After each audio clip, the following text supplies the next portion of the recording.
ঈশ্বৰো সৰ্বে ভূতেষু ভূতাত্মা অৱস্থিত।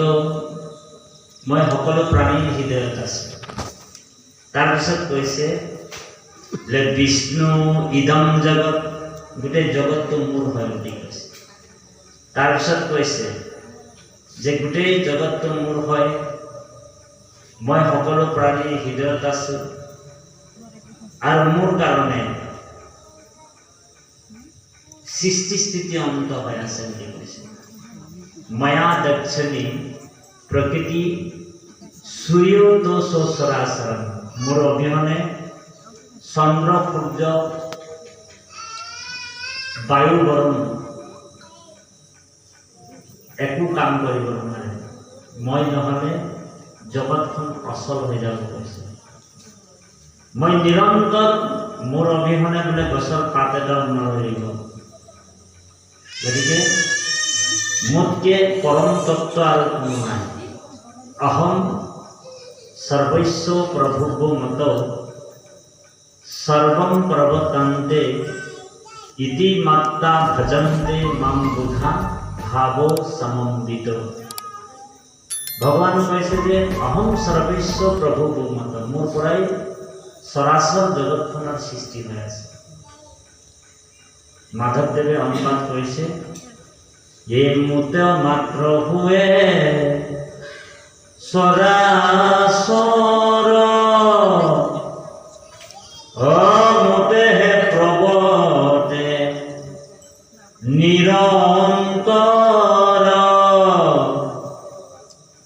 ইহাক অৰ্জুন জানে যিটো মহাজন, পৰম বিবেকী অহিতু নৰ, অমূৰ ভাৱে যুক্ত হুয়া মন, অমুকে মাত্ৰ ভজে শ্ৰৱণ কৰি কীৰ্তন। মত পৰতৰম নান্য কিঞ্চিদস্তি ধনঞ্জয়, মোতকে ওপৰৰ আৰু পৰম তত্ত্ব একো নাই। গতিকে মই পৰম তত্ত্ব বুলি কৈছে অৰ্জুন।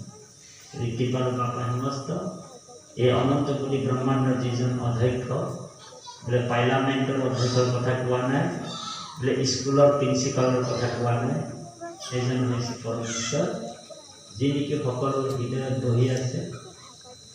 হৃদয়ত বহি থকাৰ কাৰণে তাক বাসুদেৱ বুলি কোৱা হয়। গতিকে সেইজন ঈশ্বৰ সকলোৰ হৃদয়তে আছে, পৰিপূৰ্ণৰূপে আছে। ভক্তি ৰত্নাকৰী গ্ৰন্থত কৈছে, এৰাম বাহিৰে ভিতৰে জানা, বাহিৰে ভিতৰে জানা, সমস্ত ভূততে পৰিপূৰ্ণ ৰূপে আছো, পৰিপূৰ্ণ ৰূপে আছো মই মহেশ্বৰ। বাহিৰে ভিতৰে জানা সমস্ত ভূততে পৰিপূৰ্ণ ৰূপে আছো মই মহেশ্বৰ। এৰাম যেন জগতত ব্যাপী হৈ আছয় আকাশ, সেহি মতে সমস্ততে কৰো প্ৰকাশ। নুচুবয় দুখ গুণ অংক জগতৰে, সেহি মতে বিচাৰিবা সমস্ত ভূততে। সমস্ত ভূততে আছো মই হৰি, সবাকো মানিবা তুমি কৃষ্ণ বুদ্ধি কৰি। সকলো প্ৰাণীৰ ভিতৰত আছে। হে ৰাম সকল প্ৰাণীৰ মই আত্মা অন্তৰ জানি, শুভা শুভ ফল দাতা সাক্ষী ৰূপে স্বামী। সকল প্ৰাণীৰ মই আত্মা অন্তৰ জানি, শুভা শুভ ফল দাতা সাক্ষী ৰূপে স্বামী। মই সকলোৰ হৃদয়তে আছো। কিছুমান মানুহে ভগৱানক বিচাৰি বহুত দূৰে দূৰে গৈ থাকে। বোলে ঢেকীয়াখোৱা নামঘৰটোত ভগৱান 100% আছে নেকি, তালৈ শৰাইখন দিলে কাম আহিব। আঠখেলীয়া নামঘৰটোত বোলে ভগৱানটো 100% আছে নেকি, তাত শৰাইখন আমি দিওঁ, তেতিয়া আমাৰ কাম আহিব আৰু আমাৰ এই বামুণ গাঁৱৰ গুৰু গৃহভাগত ভগৱানটো 20% আছে নেকি, ইয়াত শৰাইখন দিলে কাম নাহিব আমাৰ, সেইবুলি মানুহবিলাকে দৌৰি দৌৰি কলেজ গুচি যায়, ঢেকীয়া খোৱা নাম। তো ভগৱান কৈছে মইতো তোমাৰ হৃদয়তে আছে। কেনেকে আছে? যেনেকে এটুকুৰা খৰিতে জুই আছে, এটুকুৰা খৰিতে জুই আছে, জুইটোক আমি দেখা নাপাওঁ, হয়নে বাৰু? খৰিটোত জুই আছে বুলি কেনেকে গম পাব? ভগৱানে কৈছে এই ৰাম সমস্ত কাষ্টতে অগ্নি আসন্ত বিয়াপি, ঘড়ীখনে বিন তাক নেদেখে কদাপি, হেহিমতে আশা হৰি সবাৰো হিয়াত, ভগতি বিহীনে তাক নজানে কদাপি। বোলে সমস্ত কাষ্টতে অগ্নি আসন্ত বিয়াপি, ভগৱান সকলো অগ্নিটো জুইটো বোলে সেই খৰিটোতো আছে জুই, বোলে খৰিটোত জুই আছে, ইয়াৰ প্ৰমাণ কৰিব লাগিব। বোলে এনেই বোলে আপুনি ভাগত কৈ থাকিলে নহ'ব, আপুনি সিদ্ধান্ত দিলে নহ'ব, বোলে দৃষ্টান্ত দেখাব লাগিব খৰিটোত কেনেকৈ জুই আছে, হয়নে? কিন্তু খৰিটোত যে জুই আছে এই কথাটো আপুনি কেনেকৈ গম পাব? তাৰ এটা প্ৰচেছ আছে, প্ৰচেছটো কৰিব লাগিব। বোলে খৰি এটুকুৰা ল'লে আপুনি যদি ইমান ডাঙৰ, তাত এটা কলম কাটা দিয়ে বা কিবা এটা কটাৰী বিন্ধা কৰি দিলে, ফুটা কৰি দিলে, আৰু অকণমান খৰি এটুকুৰা ল'লে, তাক ভালকৈ চাচি মেলি লৈ এই ফুটাটোৰ ওপৰত ঘৰখন কৰি থাকক, ঘৰখন কৰি থাকক, ঘৰখন কৰি থাকক, তাৰ পৰাই জুই ওলাই যাব। বিনা জুচলাইতে তাক জ্বলাব পাৰিব, হয়নে? ঠিক বোলে জুই খৰিতে বোলে জুই আছে, হয়নে? হৃদয়ত আছা তুমি তোমাক নপাবে স্বামী, হৃদয়ত বেদস্থিতিত কৈছে হৃদয়ত আছা তুমি তোমাক নপাবে স্বামী, ভক্তিচাৰী বিষয় লোভত, কণ্ঠতে আশ্ৰয় মৰি তাক বিস্মৰীয়া মানি, নজানি বিচাৰে বাহিৰ। শ্ৰী শ্ৰী মাধৱদেৱে আকৌ কৈছে বোলে আত্মা ঈশ্বৰক লাগত প্ৰত্যক্ষ হততে পায়, নপায় তাংক জানা অবিদ্যাত, অবিদ্যা নাখিলে সাক্ষাতে কৃষ্ণক পায়, কণ্ঠলগ্ন বস্তুক সাক্ষাৎ। আমি দ্বিতীয় স্কন্ধ ভাগৱতলৈ আগবাঢ়ি যাম।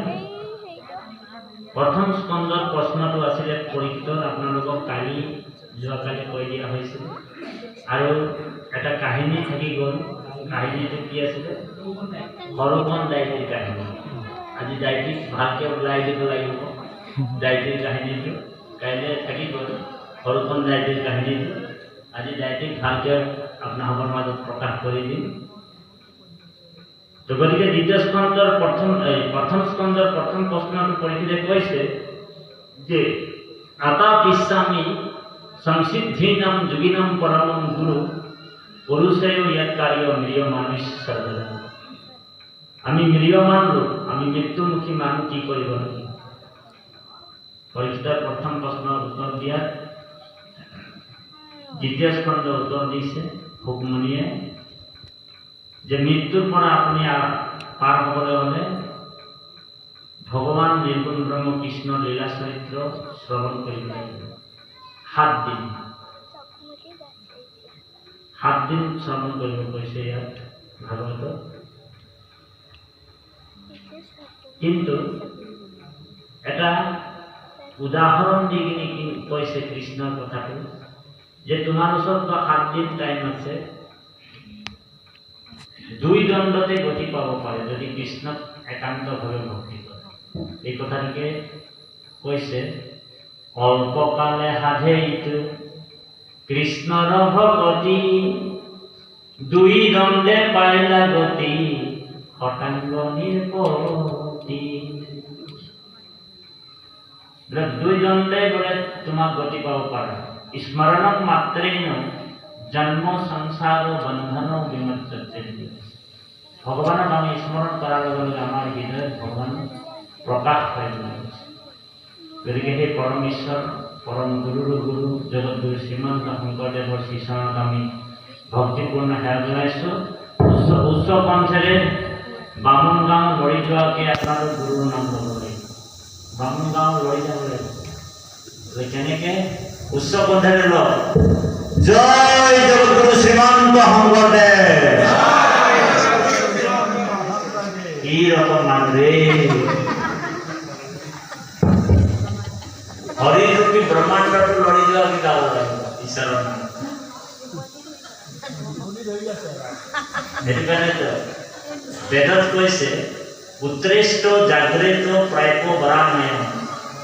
বেদত কৈছে শ্লোকত উঠা আৰু জাগা।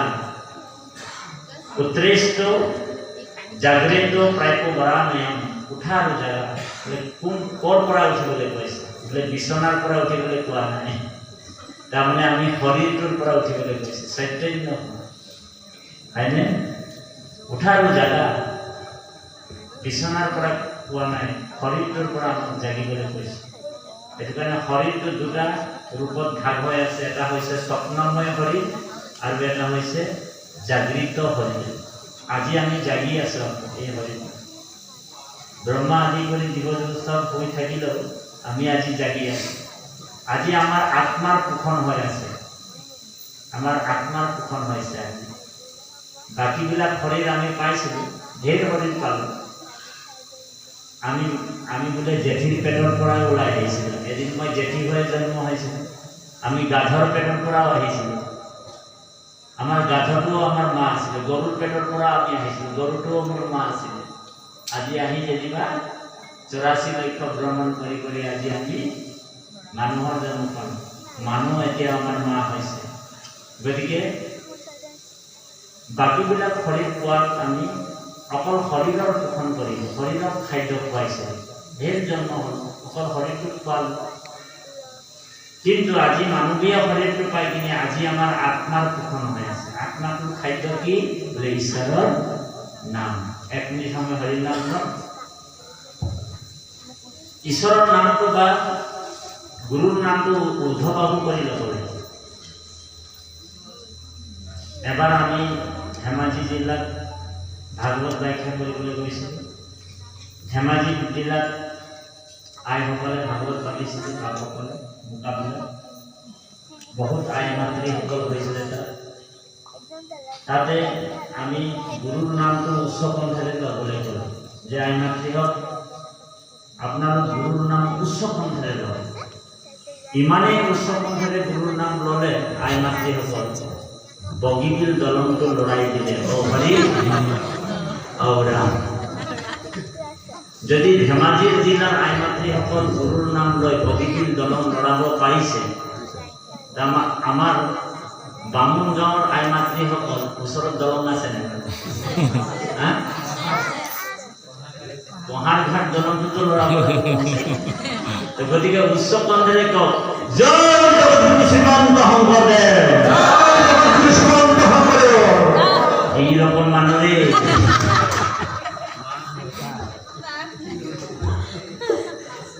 দিনের দিন তো ভালোই গেছে। গতিকে গুরু আজিকালি তো ঢের গুরু ওলাই গেল। আপনার আমার বাগানিয়া ভাষাত কৈছে যে আজকাল তো বলে ঢের গুরু, আজিকালি ঢের গুরু।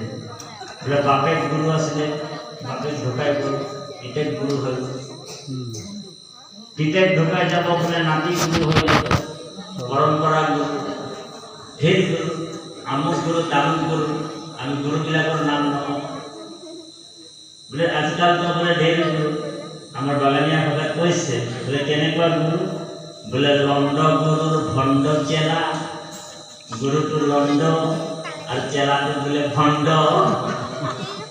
আমার বাগানিয়া ভাষাত কৈছে বলে লণ্ড গুরু ভণ্ড চেলা, গুরুটো লণ্ড আর চেলাটো ভণ্ড। বলে লণ্ড গুরুর ভণ্ড চেলা ধরাই দিলে খাতে খুঁজে খুঁজে মাটির ঢেলা। মাটির ঢেলা মানে মাটির যিটো লগি সেইটো দি দিলে এটুকু খাই দিলে।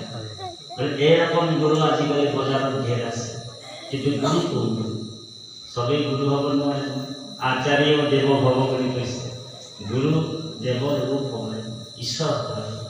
আৰু শংকৰদেৱ কোন আছিলে? বোলে জেনেৰেল মানুহ নাছিল, স্বয়ং ভগৱান আছে। ত্ৰিভুৱন বন্দন দৈৱকী নন্দন জুহৰি মাৰদ কণ্ঠ জগতৰ কাৰণ দেৱ নাৰায়ণ শংকৰ কাকেৰী অংশ। উচ্চ কণ্ঠৰে জগতগুৰুৰ নাম দলং লৰিব লাগিব। আই মাতৃ হয় জয় জগতগুৰু শ্ৰীমন্ত শংকৰদেৱ।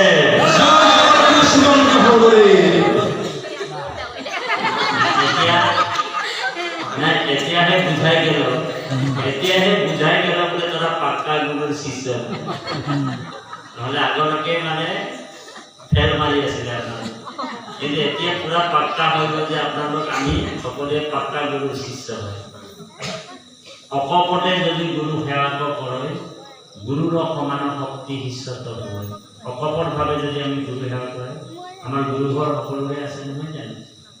গুৰুঘৰ সকলোৰে থাকিব লাগে, কাৰণ গুৰুঘৰটোত আপুনি কৃষ্ণক কায়মূলক বাক্য অৰ্পণ কৰিব, সমস্ত বস্তু অৰ্পণ কৰিব লাগিব, পুত্ৰ পৰিবাৰ অৰ্পণ কৰিব লাগিব, ধন টকা পইচা যদি বেছিকৈ আহি আছে সাৱধান হ'ব লাগিব, সেইবিলাককো অৰ্পণ কৰি যাব লাগিব।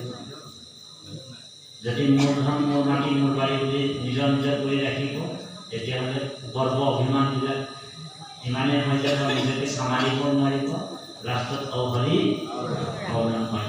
সেইকাৰণে গুৰুঘৰটো বৰ আৱশ্যক। যতেক সুকৃতি মানে যিমান যি পাইছে মান সন্মান প্ৰতিষ্ঠা, যদি সন্মানটো বেছিকৈ পাই আছে, সন্মানটো যদি বেছিকৈ পাই আছে, তথাপিও আপুনি সাৱধান হৈ যাব লাগিব। সন্মানটো কেনেকৈ বস্তু? সন্মানটো বেছিকৈ যদি আহি আছে তেনেহ'লে সাৱধান। বোলে সাধু সদায় সাৱধান, সাধু সদায় সাৱধান হ'ব লাগে। সন্মানটো কেনেকৈ বস্তু? সংস্কৃত শ্লোকত কৈছে বোলে সন্মানম সুৰাপানম, বোলে সন্মানটো মদতকৈ নিচা বস্তু। বোলে সন্মানটো মদতকৈ নিচা বস্তু। সেইকাৰণে ভকতসকল বেছিকৈ সন্মান আহিলেও সাৱধান হৈ গম পাই যে আজি আমাৰ বেয়া দিন আহিব, ময়ো সাৱধান হৈ থাকোঁ। কাৰণ সন্মান বহুত পোৱা যায়। ঈশ্বৰ প্ৰদত্ত লাভ কৰিলে ঈশ্বৰৰ কথা লগত জড়িত হ'লেও বহুত সন্মান আহিব, নিজে নিজে আহিব। হাজাৰ হাজাৰ মানুহবিলাকৰ ওচৰত ঈশ্বৰৰ কথা কোৱা হয়, হাজাৰ হাজাৰ ভকতবিলাকে সন্মান কৰে। আমি ভগৱন্তক অৰ্পণ কৰি গৈ থাকোঁ।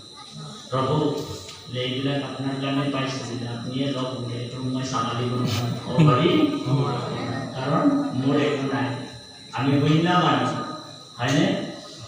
গতিকে সংস্কৃত শ্লোকত কৈছে বোলে সন্মান সুৰাপানম, সন্মানটো মদতকৈ নিচা আৰু প্ৰতিষ্ঠাটো। এই গাঁওখনৰ ভিতৰত মই বৰ ডিগ্ৰীধাৰী মানুহ, PhD কৰা মানুহ, মোৰ নিচিনা জ্ঞানজ্যেষ্ঠ মানুহ নাই, অভিমান আহিব পাৰে। সাৱধান। মই পঢ়া লিখাৰ ভিতৰতো ইয়াত শ্ৰেষ্ঠ আছোঁ, মোৰ কেইবাখন গ্ৰন্থ আছে। মানুহবিলাক এখন গ্ৰন্থ লিখিও বহুত মানে নিজকে সন্মানীয় ব্যক্তি বুলি ভাবি লয়, কিন্তু 5 লাখ শ্লোক লিখিছিলে বেদব্যাস। 5 লাখ শ্লোক লিখাৰ পিছতো তেওঁ নিজকে বহুত ডাঙৰ মানুহ বুলি কোৱা নাছিল। বেদব্যাসে 5 লাখ শ্লোকৰ কবি হয় বেদব্যাস, তথাপিও মই একোৱেই নাজানো বুলি কৈছে, নাজানো। তো গতিকে প্ৰতিষ্ঠা চুকুৰি বিষ্ঠা বুলি কৈছে। প্ৰতিষ্ঠাটো গাহৰি মলৰ লগত তুলনা কৰিছে। আৰু গৌৰৱটো বোলে এই গাঁওখনৰ আমাৰ গৌৰৱ কৰি আনিছে ল'ৰাটো, সেইটো অৰ্পণ কৰিব কৃষ্ণ। মানে কেনেকৈ বোলে গৌৰৱম ভূল গৌৰৱটো বোলে নৰকৰ লগত তুলনা কৰিছে। তস্মাৎ প্ৰয়ম তেজম, লগে লগে জ্ঞানীয়ে এই 3টা বস্তু ত্যাগ কৰে।